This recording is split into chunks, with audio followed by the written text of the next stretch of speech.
1 मई 1967 को प्रातः क्लास।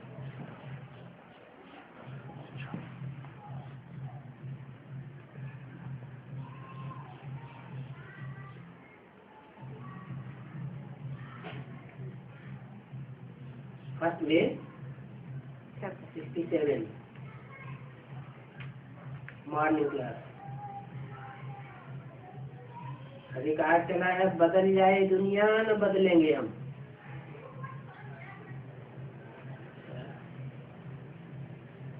दुनिया बदल जाए लेकिन बाबा से जो हमने वायदा किया है हम नहीं बदलेंगे। गीत की पहली लाइन में कुछ अर्थ है क्या कि सारी दुनिया एक तरफ हो जाए और हम एक तरफ हो जाएं, अकेले रह जाएं, तो भी हम बाप का साथ नहीं छोड़ेंगे। तो पहली लाइन गीत की अर्थ सहित है, बाकी सारा गीत किसी काम का नहीं है। जैसे गीता में भगवान वाच मन मना भव मम त्यागी भव, ये अक्षर ठीक है।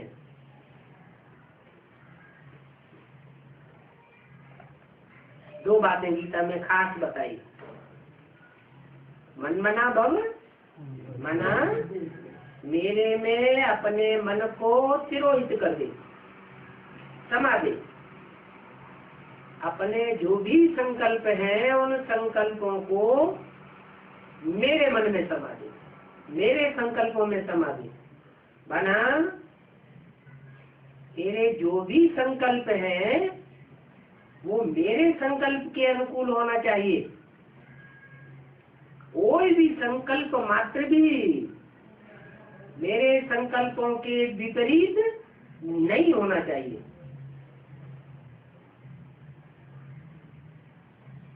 उसे कहेंगे मनमना भव। जब संकल्प मात्र भी विपरीत नहीं होंगे तो वाचा भी विपरीत नहीं चलेगी। और वाचा और संकल्प जब समान हो जाएंगे, बात समान, तो कर्मेंद्रियां भी कंट्रोल हो जाएंगे। कोई भी कर्म ऐसा नहीं होगा जो श्रीमत के बरखिलाफ हो।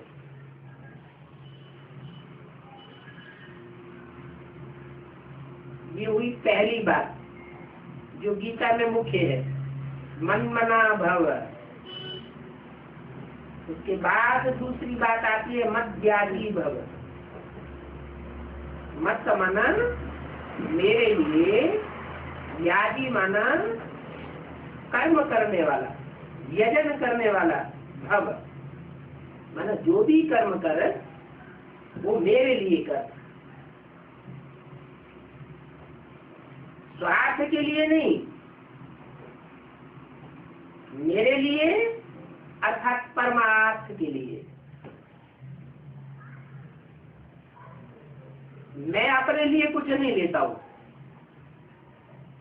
माना शिव ज्योति बिंदु जो जन्म मरण के चक्र से न्यारा है वो अपने लिए कुछ नहीं चाहता। क्यों? वो सिर्फ परमार्थी है, स्वार्थी नहीं है। स्वार्थी वो होते हैं जिनको अपना रस होता है। मेरे तो अपना शरीर ही नहीं है, रस ही नहीं है, तो मैं स्वार्थी कैसे हो सकता हूं? मैं अकेला ही हूं जो सदैव परमार्थी हूं, विश्व कल्याणकारी हूं। मुझे अपने कल्याण की कोई चिंता नहीं है। क्यों? क्योंकि मैं तो शरीर ही नहीं लेता, गर्भ से जन्म ही नहीं लेता, न सुख लेता हूँ और न दुख लेता हूँ। सुख दुख से परे हूँ और सदैव हूँ, इसलिए मुझे सदा शिव कहा जाता है, सदैव कल्याणकारी। 5000 वर्ष का सत्यरूपी जो रंगमंच है उसमें मैं कभी भी अकल्याणकारी पार्ट नहीं बजाता हूं।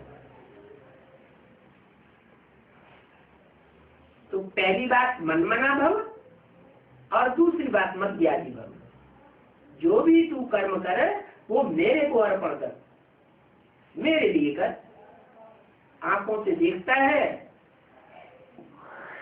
तो भी किसके लिए देखता है? कि जिस आत्मा को भी देखता है, जो भी प्रकृति के पंचभूतों को देखता है, जो भी संबंधी को देखता है, वो दृष्टि में भाव रहे कि वो बाप का बन जाए। बाप का बनेगा तो सात्विक बन जाएगा, तत्व प्रधान बन जाएगा, नई शक्ति के लायक बन जाएगा। तो प्रकृति के 5 तत्व भी सात्विक बनेंगे और आत्माएं भी सात्विक बनेंगे। तो ये 2 अक्षर ठीक हैं गीता में, मन बना भव मध्य। बाकी सारी गीता में कुछ भी नहीं है, क्योंकि वो गीता मनुष्यों की लिखी हुई है। मनुष्य मन वाले होते हैं, उनका मन कभी स्थिर नहीं होता है, चंचल होता है। चंचल मन स्थिर हो ही नहीं सकता। तो अब तुम बच्चे जान गए। अभी भगवान किसको कहा जाता है, ये तुम बच्चों ने जाना है। क्या जाना है? भगवान। जो इस शक्ति पर सबसे जास्ती भाग्यवान है, उसी में वो निराकार शिव आकर के भगवान बनकर के प्रत्यक्ष होता है। भगवान जब प्रत्यक्ष होता है तो संसार एकदम उसे नहीं जान पाता। तुम बच्चे तो अच्छी रीति जानते हो, भगवान वास्तव में शिव बाबा को कहा जाता है। क्या? अकेले शिव को भी नहीं, किसको? शिव बाबा को कहा जाता है। शिव बाबा आकर के शिवालय स्थापन करते हैं। ये काम दुनिया में और कोई नहीं कर सकता। क्या? जो भी मनुष्य मात्र हैं, मनुष्य को नर कहा जाता है। नर जो कुछ भी करता है, जो भी रचना रचता है, वो नरक बनाता है। क्या? मनुष्य मात्र क्या बनाते हैं? नरक। और भगवान क्या बनाते हैं? स्वर्ग। क्यों? आत्मा भी ज्योति बिंदु और भगवान भी ज्योति बिंदु। फिर उनके लिए कह दिया नरक बनाते हैं और भगवान स्वर्ग बनाते हैं। क्या अंतर है? भगवान अपने लिए कुछ भी नहीं लेता, निस्वार्थी है, परमार्थी है। इसलिए उनके लिए कहा जाता है कि वो एक ही ऐसा है जो इस दुनिया को शिवालय बनाने वाला है। ऐसा आलय? शिव आलय। शिव माना कल्याणकारी। ऐसा घर बनाता है दुनिया को, कल्याणकारी घर बना करके जाता है, कल्याणकारी दुनिया बना करके जाता है। और जो भी मनुष्य मात्र है वो सब वैश्यालय बनाते हैं। क्या? क्योंकि बुद्धि मन चंचल है, तो चंचल होने के कारण कभी स्थिर होता ही नहीं। जब तक भगवान बात आकर ना आए, बताए कि तुम नीचे गिर रहे हो, तुम दुख में जा रहे हो, तुम नरक में जा रहे हो, रौरव नरक में, तब हमारी बुद्धि में आता है कि अरे हम तो नीचे उतरते जा रहे हैं। नहीं तो दुनिया क्या समझती है? मैं अलमारियां अटारियां जो बनती चली जा रही है, उन्हें देखकर मनुष्य की बुद्धि में क्या बैठा हुआ है कि अरे ये दुनिया तो स्वर्ग बनती जा रही है। बाप कहते हैं ये स्वर्ग नहीं बनती है, ये तो माया का पांप है 100-200 वर्ष के अंदर का। वास्तव में मैं कोई अल्पकाल का स्वर्ग नहीं बनाता हूँ, मैं तो लंबे समय का सुख देता हूँ। 2500 वर्ष पूरे 21 जन्म तुम सुख में रहते हो, ऐसी सुख की दुनिया कोई नहीं बना सकता। उसको कहा जाता है शिवालय। बाकी 2500 वर्ष जो दुनिया चलती है वो कौन बनाता है? रावण, माया रावण है, वैश्य माया रावण बनाता है वैश्यालय।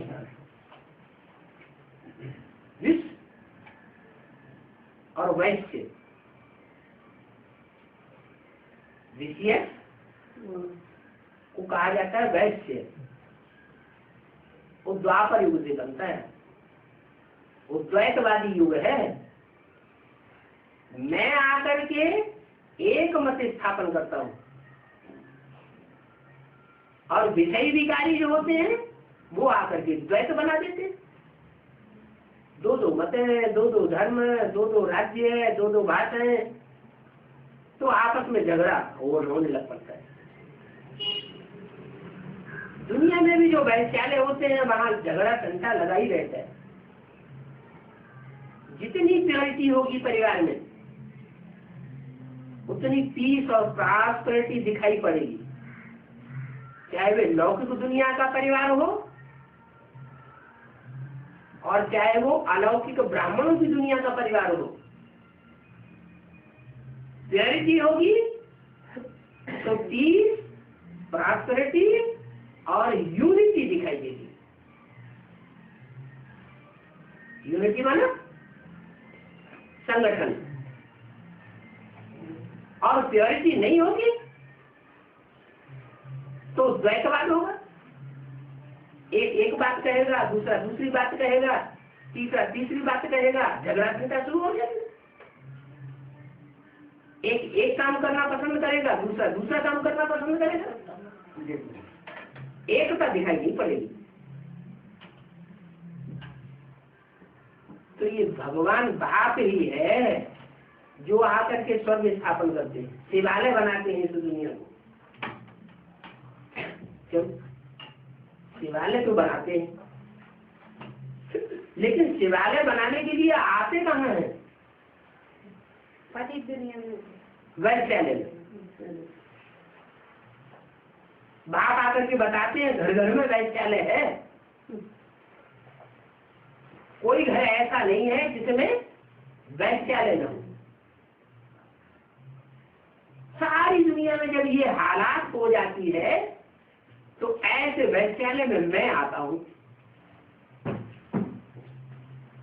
कहाँ आता हूं? वैश्यालय में आता हूं और वैश्यालय को शिवालय बनाता हूं। शिवालय में एक की पूजा और वैश्यालय में अनेकों की पूजा करनी पड़ती है। खुद आकर के कहते हैं, मीठे मीठे चिकीले लाडले रूहानी बच्चों, तुम मेरी बात सुनते तो हो ना? सुनती तो आत्मा ही है क्या? जो आत्मिक स्थिति वाली आत्माएं होंगी वो सुनेंगी, जो देह अभिमानी होंगे वो तो एक कान से सुनेंगे, दूसरे कान से निकाल देंगे। तो भगवान बाप की बात सुनती है आत्मा। कौन सी आत्मा है? 500-700 करोड़ आत्माएं नहीं है, है? बाकी सारी आत्माएं जान सकते हैं। आत्माएं तो है लेकिन वो खंडित आत्माएं हैं। 84 जन्म लेने वाली नहीं है। पक्की आत्मा 84 जन्म लेने वाले 5000 वर्ष सच्ची रूपी रंगमंच पर पाठ बजाने वाली आत्माएं नहीं है। तो जो पक्की आत्माएं ही नहीं है वो आत्मिक स्थिति का पाठ नहीं बजा पाते और भगवान की बात भी नहीं सुनते। तुम जानते हो कि हम आत्मा अविनाशी है क्या? ये तुम जानते हो वो नहीं जानते। कौन है? 500-700 करोड़ दुनिया वाले तो नहीं जानते, लेकिन वो ब्राह्मण तथा कथित जो अपने को ब्राह्मण कहते हैं वो भी नहीं जानते। क्या क्या नहीं जानते हैं? हम कैसे क्या महात्मा अविनाशी है, अविनाशी रंगमंच पर पार्ट बजाने वाले हैं। इस रंगमंच पर हमारा पार्ट कभी नष्ट नहीं होता। आत्मा अविनाशी है तो उसका पार्ट भी कैसा होना चाहिए? अविनाशी पार्ट होना चाहिए। जो आत्माएं 1-2 जन्म पार्ट बजाती है उनका अविनाशी पार्ट कहेंगे या विनाशी पार्ट कहेंगे? है? उनका तो विनाशी पार्ट हो गया।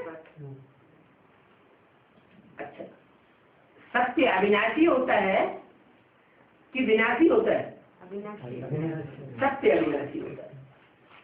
तो जो आत्माएं जितनी अविनाशी उतनी ज्यादा सच्ची, क्योंकि अविनाशी पार्ट बजाने वाली है। और जो आत्माएं जितना ही उनका पार्ट विनाश को प्राप्त हो जाता है, माना कम जन्म लेने वाली है, उतनी ही झूठी होंगी। क्या? क्योंकि वो आती ही कैसी दुनिया में है? गिरती कला की दुनिया में आती है। मान लो कलयुग में आती है, उनका जन्म ही कलयुग में होता है, कलयुग के युग में। तो कलयुग तो झूठ खंड है ना, जिसका जन्म ही झूठ खंड में हो वो झूठी होगी या सच्ची होगी? झूठी होगी। तो तुम्हारी बुद्धि में है कि हम अविनाशी बाप के अविनाशी बच्चे हैं। अविनाशी बाप कैसे? शिव ज्योति बिंदु तो 5000 वर्ष परमधाम में बैठ जाता है, वो कहाँ अविनाशी? आत्माओं का तो अविनाशी पार्ट है, लेकिन शिव ज्योति बिंदु का अविनाशी पार्ट कहाँ है? साकार शरीर में अपने हाँ, इस साकार शरीर में वो शिव ज्योति बिंदु आकर के पार्ट बजाता है, वो शरीरधारी आत्मा वो अविनाशी पार्ट बजाती है। उसको भगवान कहा जाता है। किसको? ज्योति बिंदु को नहीं, किसको? ज्योति बिंदु जब साकार शरीरधारी में जो इस रंगमंच पर अविनाशी पार्ट बजाने वाला है, 5000 वर्ष के लिए उनका पक्का पार्ट है। और आत्माओं का पार्ट कट होगा कुछ न कुछ, लेकिन उनका पार्ट कट होने वाला नहीं है, ऑलराउंड पार्टधारी है। तो तुम जानते हो ये देह तो अविनाशी विनाशी है। हम आत्मा अपने पिता परम पिता परमात्मा से महावाक्य सुन रहे, ये उमंग उत्साह रहता है। क्या हम किससे सुन रहे हैं? हम अपने परम पिता परमात्मा से सुन रहे हैं। वो तथा कथित ब्राह्मण किससे सुनते हैं? गुरु लोगों से सुनते हैं, देहधारी गुरुओं से सुनते हैं। भगवान बाप से डायरेक्ट नहीं सुनते हैं। और तुम डायरेक्ट लेते हो। महावाक्य एक परमपिता परमात्मा के भी होते हैं। क्या महावाक्य किसके होंगे? जो महान पुरुष होगा उसके महावाक्य होंगे। पुरुष पुरी, ये शरीर रूपी पुरी, अच्छा माना शयन करने वाला। इस शरीर रूपी पुरी में आराम से शयन करने वाला, कोई तकलीफ नहीं। बल दुनिया में कितना भी बवंडर आता रहे, दुनिया में कितनी भी परेशानी बढ़ती रहे, विनाश की लीला होती रहे, लेकिन वो क्षीर सागर में आराम से लेटा हुआ है। कौन? पुरुषोत्तम महापुरुष। कैसा पुरुष? महान पुरुष, वो विषय सागर में नहीं लेटा हुआ है, सांप के ऊपर लेटा हुआ है और कहते हैं विषय सागर में नहीं लेटा हुआ। अरे सांप तो कितने विषैले होते हैं, विषय विकारी होते हैं।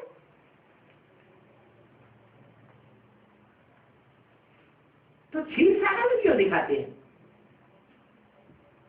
इसलिए दिखाते हैं कि उनके संसर्ग संपर्क में आने वाले जो सांप रहे हैं जन्म जन्मांतर के, वो भी सहयोगी बन जाते हैं, वो भी रक्षक बन जाते हैं। नहीं तो मनुष्य सांप से कितना डरते हैं, और वो शेषनाग को आराम की सैया बना करके सोते हैं। तो महान पुरुष कहेंगे ना,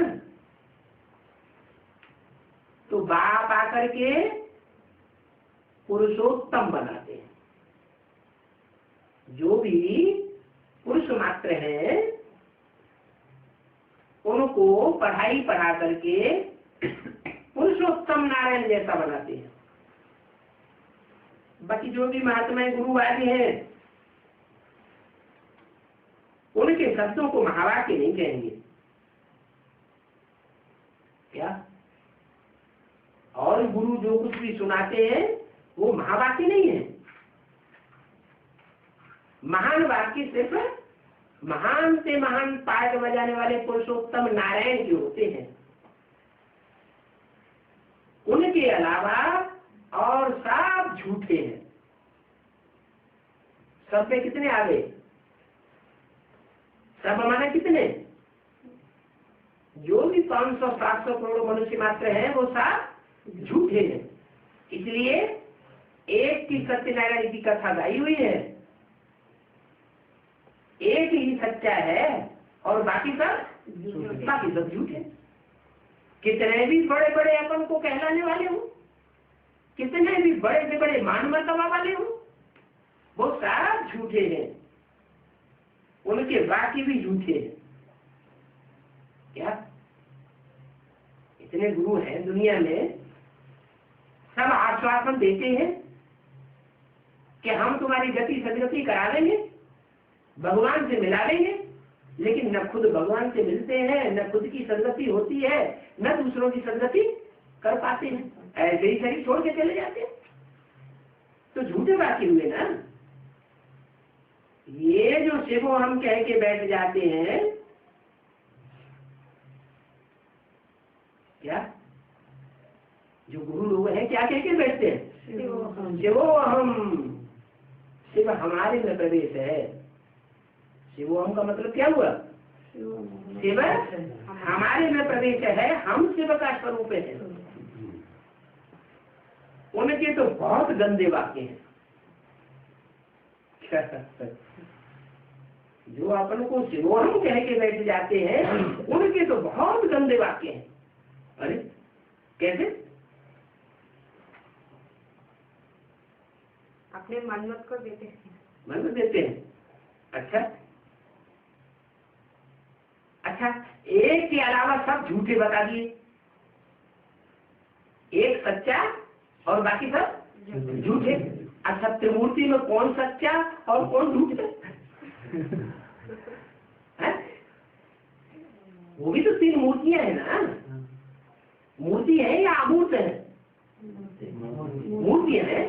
तो उनमें एक कौन है जो सच्चा है और बाकी सब झूठे हैं? कौन कौन है? उन 3 में कोई है जिसकी सत्यनारायण की कथा होती हो? कौन है वो? एक नारायण शंकर जी का जो एक है उसको कहा जाता है देव देव महादेव, और बाकी देव विष्णु देव और ब्रह्मा देव। ब्रह्मा को तो सिर्फ कहा जाता है देव, लेकिन वो तो दाढ़ी मूछ वाला है, उसको फिर याद करने के लिए भी मना किया है, उसका चित्र रखने के लिए भी मना कर दिया, उसको तो लिस्ट में से ही निकाल दिया। महान पुरुष हो ही नहीं सकता। ये क्या बात हुई? ब्रह्मा के मुख से जो वाक्य निकले हैं, जिनसे ये कागज की मुरलियां तैयार हुई है, बेहद के शास्त्र हैं, वो झूठा हो गया। लेकिन अंदर से करने वाले शिव बाप है ना, शिव बाबा बोलते हैं हाँ, हमारे लिए। चलो ठीक है, जो बोलने वाला है वो शिव है, लेकिन वो फिर झूठा कैसे हुआ? या तो सच्चा है या तो झूठा है। एक बात कहना चाहिए ना। अभी तो बताया एक ही सच्चा है और बाकी सब झूठे। तो त्रिमूर्ति में एक सच्चा होना चाहिए और बाकी सब झूठे होना चाहिए। तो जो सच्चा होगा वो ऊपर होगा या नीचे होगा? ऊपर। सच्चा होगा उसको ऊपर रखा जाएगा, और जो झूठा होगा उतना ही झूठ की दुनिया में झूठ करने की तरफ होगा। तो एक सच्चा वो तो ठीक है, महान से महान हो गया, पुरुषोत्तम हो गया, देवदेव महादेव हो गया, लेकिन बाकी जो दो बचे उनमें ब्रह्मा को क्या कहेंगे, झूठा या सच्चा? कैसे? उसके मुख से तो शिव बोलता है, शिव ने जो कुछ बोला होगा वो सच्चा ही बोला होगा या झूठ बोला होगा? बाबा जो कहते हैं उस पॉइंट को ब्रह्मा ने समझ नहीं पाते, इसलिए दूसरों को भी समझाते नहीं समझाते तो झूठ तो नहीं बोलते? नहीं, झूठ नहीं बोल सकते। अच्छा, शिव बाबा ने मुरली में कहा बच्चे शादी बर्बादी, और बहुत से बच्चे आते हैं, बाबा बड़ी परेशानी है, खाना हमसे नहीं बनता है, हमें जली हुई रोटियां खानी पड़ती है, दुकान पर खाना पड़ता है, हमारी अवस्था खराब हो रही है, हमें शादी करनी पड़ेगी, हमारी माँ बूढ़ी है, बाप बूढ़ा है। तो बाबा क्या करते थे? ब्रह्मा जी डायरेक्शन देते थे, लेकिन भले बस भले में हो गया सब क्या। क्योंकि तो बुजुर्ग स्वभाव है ना, क्योंकि मुरली में तो बोला है शादी बर्बादी, मुरली में कभी बोला भले शादी करो लेकिन पंथ रखो नहीं। शादी की माना बर्बादी निश्चित है, पहली रात में गिर पड़ेगी। तो शिव बाप कुछ बोलते हैं और ब्रह्मा बाबा कुछ डायरेक्शन दे देते, क्योंकि माँ का पार्ट था, बाप का पार्ट नहीं था। माँ भगवान नहीं हो सकती क्या? स्त्री चोला जो है वो कभी भी भगवान का पार्ट नहीं बजा सकता। भगवान का पार्ट तो बाप ही बजा सकता है। तो ऐसी बहुत सी बातें हैं, जैसे मकान बनाने के बारे में बाबा बोलते थे किराए पर लेते रहो और चलाते रहो, दुनिया विनाश होने वाली है, विनाश सामने खड़ा है और तुम अलमारियां अटारियां बना रहे हो कंक्रीट की, तो दुनिया की सर्विस होगी, जिस सर्विस होगी सर्विस हो जाएगी। तो दुनिया कहेगी लोग कहते हैं दूसरों से विनाश होने वाला है, विनाश सामने खड़ा है, और खुद अलमारियां अटारियां बनाते चले जा रहे, कहना कुछ और करना कुछ और।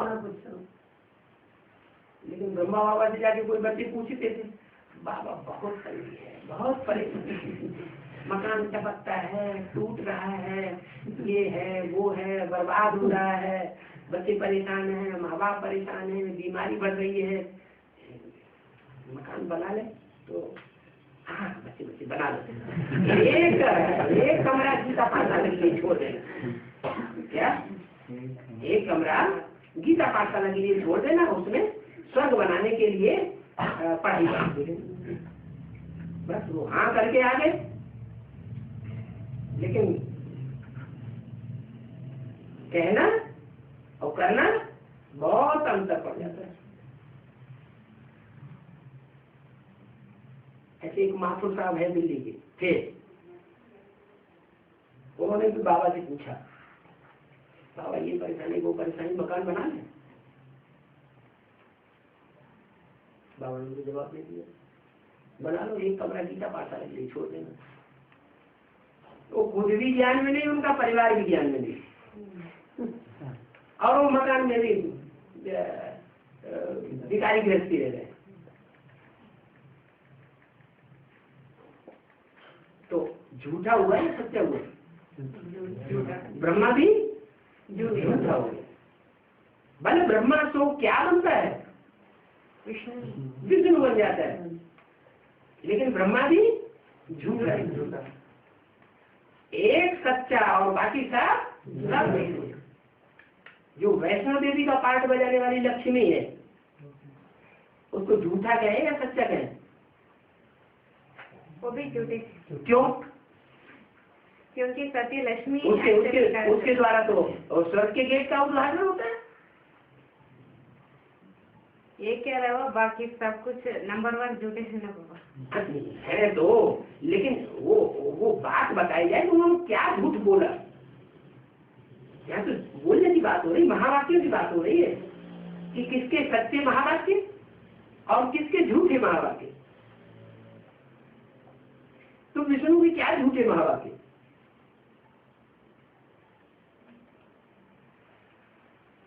विष्णु भी पहले फॉलो करता है ब्रह्मा को। किसको फॉलो करता है?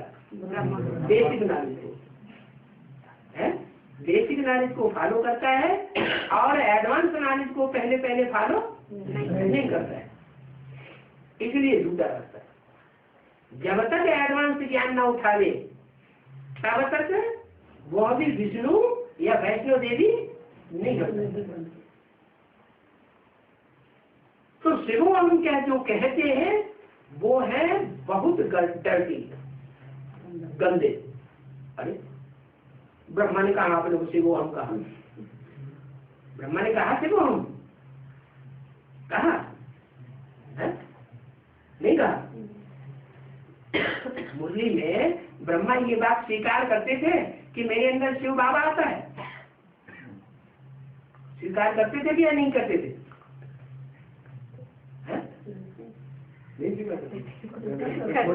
मुरलियां पढ़ी है ना, तो मुरलियों में ब्रह्मा बाबा अपने को ये स्वीकार करते थे कि मेरे अंदर शिव बाबा आता है, शिव ज्योति बिंदु मेरे अंदर प्रवेश है, बाजू में बैठता है।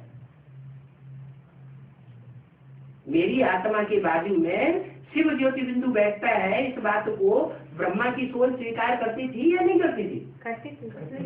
स्वीकार करती थी। तो शिवो हम कह के बैठना नहीं हुआ है?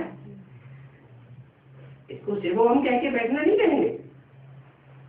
अपन को ये समझना मेरे अंदर शिव आता है, माने मैं ही शिव का साकार रूप हूँ। गीता का भगवान कौन हुआ है? शिव बाबा हिंदी रूप में शिव बाबा। तो दादा लेखराज की बुद्धि में क्या था? अपने को ही गीता का भगवान समझ रहे, अपने को ही गीता का भगवान समझ लिया ना। 63 जन्म शास्त्र पढ़ते पढ़ते बुद्धि में क्या बैठा? उनकी बुद्धि में क्या बैठा 63 जन्म? गीता का भगवान कौन? कृष्ण। अच्छा, 500 करोड़ मनुष्य आत्माओं में से सबसे ज्यादा किसकी बुद्धि में बैठेगा? पक्का 63 जन्म की गीता का भगवान कृष्ण।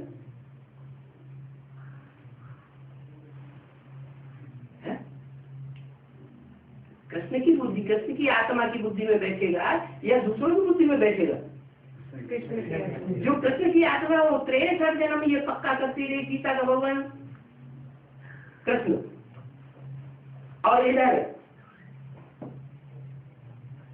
यज्ञ में आने के बाद ये पक्का हो गया कि मेरे अंदर शिव बाप आते हैं। तो साकार रूप गीता के भगवान का कौन हुआ? उन्होंने किसको समझा? अपने को समझा।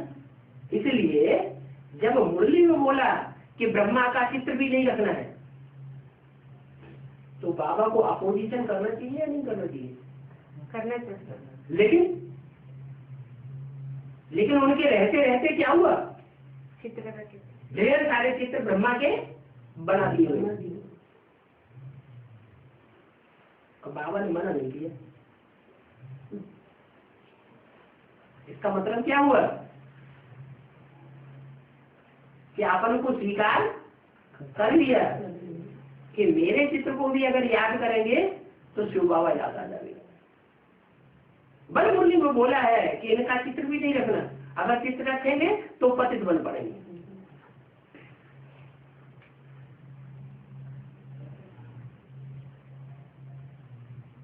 तो ब्रह्मा हो चाहे विष्णु हो,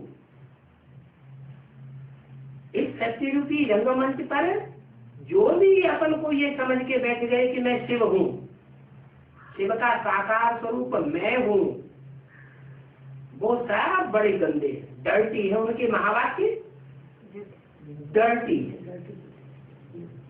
माना ब्रह्मा के तन में जो मुरली चलाई वो तो शिव ने चलाई, उसकी बात छोड़ दो, उसे 1 घंटे की बात छोड़ दो। इसके अलावा अगर अलग से कहीं किसी ने मत दी या ब्रह्मा से मत ली, तो उल्टी मत ली या सीधी मत ली, उल्टी मत हो जाती। क्योंकि शिव ज्योति बिंदु सदैव तो प्रवेश नहीं कर सकते। ऐसे ऐसे करके वाक्य सुनते सुनते मनुष्य कितने गंदे बन पड़े। ब्रह्मा के मुख से जो वाक्य सुनाए वो ब्रह्मा की आत्मा ने समझे नहीं समझे। क्यों नहीं समझे? मनन चिंतन नहीं किए, सीधा सीधा उस वाक्य तो उनके मुख से चलाए गए, लेकिन मुरली में तो बोला हुआ है मैं तुम बच्चों से बात करता हूँ, ये तो बीच में सुन लेता है। माने इससे बात नहीं करता हूँ, इसको नहीं सुनाता हूँ। किसको सुनाता हूँ? तुमको सुनाता हूँ। क्यों? तुम में ऐसी क्या खास बात है? इनको क्यों नहीं सुनाता हूँ? ये तो बीच में ऐसे ही सुन लेते हैं। क्यों नहीं सुनाता हूँ इनको? क्योंकि जानते थे ये ब्रह्मा तो देवी बुद्धि है। ब्रह्मा को शिव बाबा देवी कहते हैं। देवी का मतलब अरे गाड़ी मुझे वाला था, देवी का बुद्धि जो है जितना मुरली में सुना दिया बस उतना सुन लिया और रट लिया। ये छोटे छोटे बच्चे होते हैं ना प्राइमरी स्कूल में, तो उनको जो सुना दो सिखा दो वो बोलते रहेंगे, बाकी उसका गहरा अर्थ क्या है वो नहीं जान सकते। ऐसे ही ब्रह्मा की आत्मा भी देवी बुद्धि का पार्ट बजाने वाली रही। इसलिए कहेंगे कि देवी बुद्धि जो है वो मुरली के महावाक्यों की तह को नहीं समझ सकती। उनकी बुद्धि में ये भी नहीं रहा कि यदि के आज में जिस व्यक्ति ने हमको रास्ता दिखाया वही सुपरमेसी का पार्ट बजाने वाला हीरो पार्टधारी है, वही साकार में हमारा गुरु होना चाहिए, वो बात भी बुद्धि से निकल गई। वो बात भी मुरली में बाबा को बतानी पड़ी, शिव बाबा को। क्या सन 65-66 में कि तुम जो लिखते हो ब्रह्मा कुमारी ईश्वरीय विश्वविद्यालय ये रॉन्ग है। ये किसने बताया? शिव बाप ने बताया। ब्रह्मा की बुद्धि में नहीं आया। सन 47 से मुरली चलाते चले आए, उनकी बुद्धि में ये बात नहीं आई कि प्रजापिता शब्द भी होना चाहिए विद्यालय का, और तुम बच्चों को लिखना चाहिए प्रजापिता ब्रह्मा कुमार कुमारी। ब्रह्मा कुमार कुमारी ये रंग हो जाता है। अगर उनकी बुद्धि में आया होता तो पहले ही विद्यालय का नाम क्या रखवाते? प्रजापिता ब्रह्मा कुमारी विद्यालय। लेकिन रखवाया क्या? ब्रह्मा कुमारी ईश्वरीय विश्वविद्यालय रखवाया, क्योंकि अपन को ही सब कुछ समझ लिया। उनकी बुद्धि में ये भी नहीं था कि शास्त्रों में जो शब्द आए हैं वो अर्थ सहित है, काम के आधार पर नाम पड़े। ब्रह्मा नाम पड़ा है, ब्रह्म माने बड़ी, माँ माने माँ। जो इस सृष्टि पर बड़ी से बड़ी माँ के रूप में पार्ट बजाती है जो आत्मा, उसका नाम पड़ता है ब्रह्मा। तो प्रजापिता शब्द उनकी बुद्धि में भी नहीं आया। बाद में शिव बाप ने जब बताया तब इन चित्रों में डाला गया। जो बाद वाले चित्र हैं सीढ़ी और लक्ष्मी नारायण के चित्र बाद में बनाए गए, उनमें लिखा हुआ है पुराने चित्रों में क्या? प्रजापिता ब्रह्मा कुमारी ईश्वरीय। और जो पुराने चित्र हैं 65-66 से पहले के बने हुए, उनमें लिखा हुआ है क्या?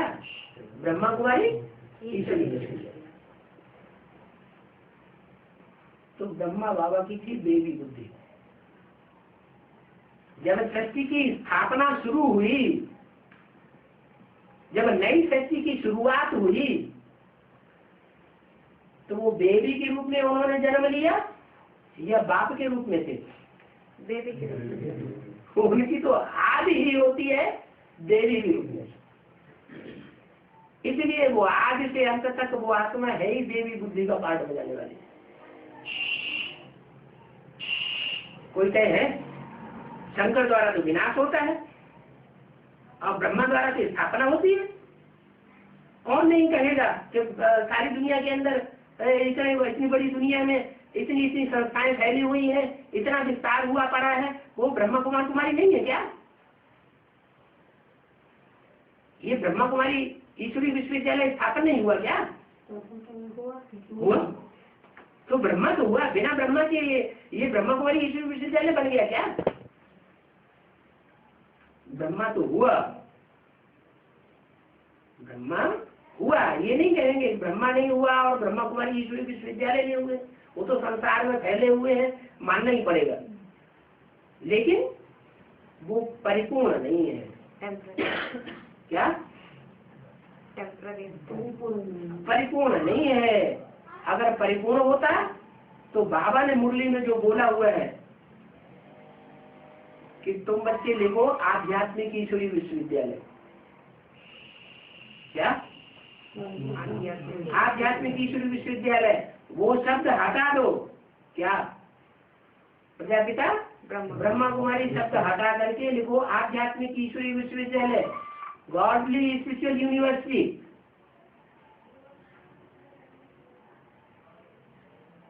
आगे चल करके सबको लिखना पड़ेगा, सब सेंटर्स पे लिखना पड़ेगा आध्यात्मिक ईश्वरी विश्वविद्यालय, गॉडली स्पिरिचुअल यूनिवर्सिटी। इस बात को क्या समझा गया? वो ब्राह्मण अभी इस बात को समझ रहे हैं? नहीं समझ सकते। इसलिए बोला कि ये ब्रह्मा जो भी कहते हैं, जो भी सुनते हैं और जो भी सुनाते हैं अलग से, मुरली सुनाने के अलावा, वो सब डर्टी बातें हो जाती हैं, क्योंकि खुद बुद्धि से समझते नहीं कि असलियत क्या है इस ज्ञान की। अभी ये महावाक्य सुनने से तुम फूल बन रहे हो। कौन से महावाक्य? अभी यह महावाक्य सुनने से तुम फूल बनते हो। कौन से महावाक्य सुनने से फूल बनते हो? शिव बाबा के महावाक्य। शिव बाबा के महावाक्य क्या मुरली में नहीं सुनाए गए सन 18 जनवरी 1969 तक? लेकिन बाप के रूप में अभी आकर सुनाए गए, लेकिन माँ के रूप में महावाक्य निकले, वो वाक्य निकले। उनको महावाक्य इसलिए नहीं कहेंगे कि उनका अर्थ किसी ने जाना ही नहीं। जो सही अर्थ है वो सही अर्थ कोई नहीं जाना। तो फूल कोई बना क्या? नहीं बना। 69 18 जनवरी तक कोई फूल बना क्या? फूल तो कोई बना नहीं है, सब कांटे के कांटे, कांटों का जंगल और ही बड़ा हो गया। तो देखो कांटे और फूल में कितना बड़ा अंतर है। कांटे होते हैं दुखदाई और फूल होते हैं खुशबू देने वाले, सुखदाई। अभी तुम बच्चे जानते हो कि हमको कोई मनुष्य नहीं सुनाई रहा है क्या? अच्छा, ब्रह्मा के द्वारा जब सुनाते थे तो सुनने वाले नहीं जानते थे क्या? ब्रह्मा के द्वारा जब सुना रहे थे तो जो सुनने वाली सभा थी वो ये नहीं जानती थी कि हमको भगवान सुना रहे हैं। ऐसे समझते थे, लेकिन वो भगवान का हाँ, जानते तो थे कि भगवान सुना रहे हैं, शिव की सोल ब्रह्मा के तन में आके सुना रही है, लेकिन वास्तव में भगवान उनके द्वारा नहीं सुना रहे थे। क्यों नहीं सुना रहे थे? भगवान के द्वारा तो सुना रहे थे। भगवान जब सुनाता है तो उत्थान होता है या पतन होता है? उत्थान होता है। तो क्या 69 तक उत्थान नहीं हुआ? स्वभाव संस्कार जो है वो परिवर्तन नहीं हुए उस समय ब्राह्मणों के। ब्राह्मण नहीं बने क्या शूद्र से? ब्राह्मण बने, लेकिन शूद्र से ब्राह्मण तो बने, लेकिन सर्व लेकिन द्विजन्मा नहीं बने। क्या ब्राह्मण को क्या कहते हैं? द्विज। द्वि माने दूसरा, दो, और ज माने जन्म। दो जन्म लेने वाले ब्राह्मण पक्के नहीं बने। द्विज कब बनते हैं? जब यज्ञोपवीत धारण करते हैं तो कहते हैं द्विज। जब तक यज्ञोपवीत धारण नहीं किया है तब तक उसको द्विज नहीं कहा जाता, माने दूसरा जन्म नहीं हुआ। तो पहला जन्म माँ के द्वारा होता है, ब्रह्मा के रूप के द्वारा ब्राह्मण जन्म, लेकिन वो कच्चे ब्राह्मण हैं, पक्के ब्राह्मण उनको नहीं कहेंगे। फिर जब वही सुप्रीम सोल सेवक शंकर में प्रवेश करके उन ज्ञान की वाणियों का क्लैरिफिकेशन देते हैं और बच्चों की बुद्धि में बात बैठती है तो उनको कहा जाता है द्विज, माने दूसरा जन्म मिल गया। ये पक्के ब्राह्मण हुए, कह रहे ये पक्के ब्राह्मण हुए, लेकिन पक्के ब्राह्मण भी तब कहा जाएगा जबकि वो पक्का काम करके दिखाए। क्या रुद्र यज्ञ रखते हैं तो जो रुद्र यज्ञ रखते हैं उसका रुद्र यज्ञ नाम क्यों रखा, ब्राह्मण यज्ञ नाम क्यों नहीं रखा? रुद्र के द्वारा काम खत्म, क्योंकि रुद्र के द्वारा ही, रुद्र गणों के द्वारा ही वो यज्ञ की संपूर्ण आहुति होती है, ब्राह्मणों के द्वारा नहीं होती। तो अभी तुम जो बच्चे जानते हो, हमको कोई मनुष्य नहीं सुनाएगा। ब्रह्मा के द्वारा भी सुनाते थे, लेकिन वो तो जो सुनने वाले थे उनकी बुद्धि में बात बैठी ही नहीं कि ब्रह्मा के रूप में भगवान भगवान नहीं होता, भगवान का पाठ नहीं बजाता। ब्रह्मा तो मनुष्य रूप है, देव रूप नहीं है। भगवान तो मनुष्यों को देवता बनाने के लिए आता है। क्या ब्रह्मा के द्वारा शूद्र से ब्राह्मण तो बने, नंबरवार पुरुषार्थ अनुसार, लेकिन देवता भूल कोई नहीं बना। देवता बनाने का कार्य फिर ये second machinery, double machinery. Brahma के द्वारा ब्राह्मण, फिर शंकर के द्वारा ब्राह्मणों को देवता बनाया जाता है। डॉक्टर ही डॉक्टर बनाएगा, इंजीनियर बनाएगा। ऐसे थोड़ी खुद इंजीनियर हो और दूसरों को इंजीनियर बना दे। वकील बनाएगा, खुद वकील ना हो दूसरे को बैरिस्टर बना दे, जज बना दे। ऐसे हो सकता है क्या? नहीं। तो देवताओं को देवता बनाने के लिए भगवान को वो रूप धारण करना पड़ता है स्वतः ही। जिस तन में प्रवेश करता है उसको पहले नर से नारायण बनाता है। इसलिए मुरली में बोला सबसे अच्छा पुरुषार्थ है नारायण को याद करो। अगर बुद्धि में ये पक्का बैठ गया कि ये विश्व का मालिक नारायण बनने वाला है तो उसको याद करेंगे तो हम भी कैसे बन जाएंगे? नारायण। जहाँ पुरुषार्थ वैसा करेंगे तो हम भी वैसे बन जाएंगे, तो नंबर 1 बन जाएंगे। तो तुम्हारी बुद्धि में है कि इस रथ पर शिव बाबा विराजमान है। क्या इस रथ पर कौन विराजमान? शिव नहीं, कौन विराजमान? ये क्यों पर शिव विराजमान है या शिव बाबा विराजमान है? शिव बाबा क्यों? अब ब्रह्मा के तन में शिव विराजमान था या शिव बाबा विराजमान था? ब्रह्मा के तन में तो कहेंगे हाँ शिव विराजमान था, शिव बाबा नहीं था। और अभी अभी शिव बाबा विराजमान कैसे?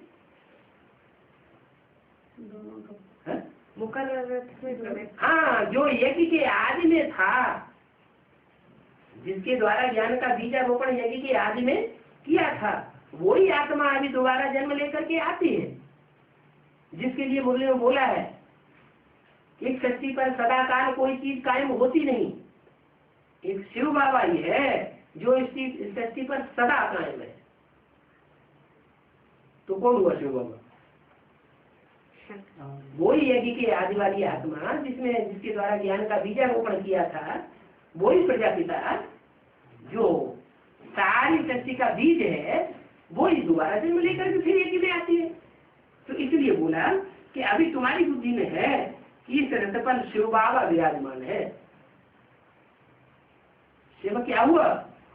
बाबा के रूप में हो गया, वो भी आत्मा ही है। क्या? वो भी आत्मा ही है, परंतु उनको कहा जाता है परमात्मा। विराजमान है उनको क्या कहा जाता है? परमात्मा। माने परम पार्टधारी है, छोटा मोटा पार्ट नहीं बजाती है। परम माना बड़े से बड़ा पार्ट, महान से महान पार्ट, परे से परे पार्ट, इसको कहते हैं हीरो पार्टधारी। ऊंच से ऊंच रहने वाला परमात्मा है। क्या? ऊंची स्टेज में रहता है, नीची स्टेज में रहने वाला नहीं है। तो उनको परमात्मा नहीं कहा जाता। क्या? तुमको परमात्मा नहीं कहा जाता, किसको परमात्मा कहा जाता है? जो ऊंच से ऊंच पार्टधारी है, हीरो पार्टधारी है, उसको परमात्मा कहा जाता है। परमपिता नहीं कहेंगे उसको? नहीं। क्यों? परमपिता क्यों नहीं कहेंगे? सब मनुष्यों का पिता नहीं है? इब्राहिम बुद्ध साहिब गुरु नानक आदि का पिता नहीं है? वो बापों का बाप है। बापों का बाप। हाँ, इब्राहिम बुद्ध साहिब से जो भी धर्म पिता बाप है, उन सब का बाप है प्रजापिता। वो तो ग्रांड से ग्रांड फादर। फिर भी प्रजापिता के बाप शिव बाप है ना, इसलिए वो भी परम पिता। हाँ, उनको परम पिता कहेंगे, जो प्रजापिता का भी पिता है, वो है परम पिता। लेकिन वो परम पिता भी तब इस सृष्टि पर प्रत्यक्ष होता है जब परम पार्टधारी आत्मा में प्रवेश करे। इसलिए परम पिता पहले, फिर परमात्मा। क्या कहते हैं? परम पिता परमात्मा, शिव भगवान हुआ। परम पिता पहले, परमात्मा बाद। जैसे कहते हैं शिव शंकर, तो पहले शिव, बाद में शंकर। बड़ा कौन हुआ? शिव बड़ा हो गया, वो बाप है, वो फिर भी उस बाप का ज्योति बिंदु बच्चा है। तो तुमको परमात्मा नहीं कहा जाता, उनको परमात्मा कहा जाता है। अभी पतिता आत्माएं रह कहती हैं कि हे परमपिता परमात्मा आओ। कौन बुलाते हैं? पतिता आत्माएं बुलाती है कि हे परमपिता परमात्मा आओ। अकेले नहीं आओ, परमपिता आओ तो नहीं, क्या? परमपिता परमात्मा आओ। अच्छा, अभी ब्राह्मणों की दुनिया में जो बुलाते हैं वो पतित आत्माएं हैं। अच्छा, बेसिक नॉलेज है तो बुलाते ही हैं। गुलजार दादी की तन में कि आओ, भगवान समझ के बुलाते हैं। यहाँ एडवांस पार्टी में नहीं बुलाते हैं। अपने अपने घर में अपने अपनी गीता पाठ में बुलाते नहीं है? बुलाते पतित है कि पावन है? पतित है, लेकिन पावन बनने के लिए बुलाते हैं, पुरुषार्थ कर रहे हैं। और वो पतित है और पावन बनने का पुरुषार्थ भी अभी नहीं कर रहे हैं, क्योंकि मनुष्य गुरुओं की मत पर चल रहे हैं। ये अंतर है। तो अभी पतित आत्मा कहती है परमपिता परमात्मा आओ, आकर के हमको पावन बनाओ। क्या? आकर के फिर आकर के ज्ञान सुना के नहीं चले जाओ। क्या करो? आकर के हमको पावन बना के ले जाओ। माने आने मात्र से काम नहीं चलेगा। आने के बाद ऐसा ज्ञान सुनाओ कि हमारी बुद्धि में ज्ञान बैठे और फिर हम भगवान को पहचाने, माया को पहचाने। माया को नहीं पहचानेंगे, भगवान को नहीं पहचानेंगे, तो संग किसका कर लेंगे? माया रावण का संग कर रहे थे, क्योंकि पहचान नहीं है। तो पहचान दो, पहचान माना ज्ञान, ज्ञान माना जानकारी। पहली बात जानकारी दो और फिर जानकारी देकर के ही नहीं चले जाओ। जैसे वो ब्राह्मण समझते हैं क्या कि 18 जनवरी 1969 तक बाबा ने हमको ज्ञान दिया और ज्ञान देके चला गया। ऐसे नहीं, आकर के पावन बना के हमको साथ ले जाओ। और मूल्य बोलते भी है, मैं तुम बच्चों को साथ लेकर के जाऊंगा, साथ रहेंगे, साथ खा देंगे, साथ पिएंगे, साथ खेलेंगे, श्वास और श्वास साथ निभाएंगे और फिर साथ में लेकर जाएंगे। तो ऐसे नहीं कि भगवान ज्ञान आकर के सुना करके चला जाता है और फिर स्वर्ग हम बनाते रहते हैं। नहीं, भगवान आता है, पतितों को पावन बनाता है और पावन दुनिया स्थापन करके जाता है। ओम शांति।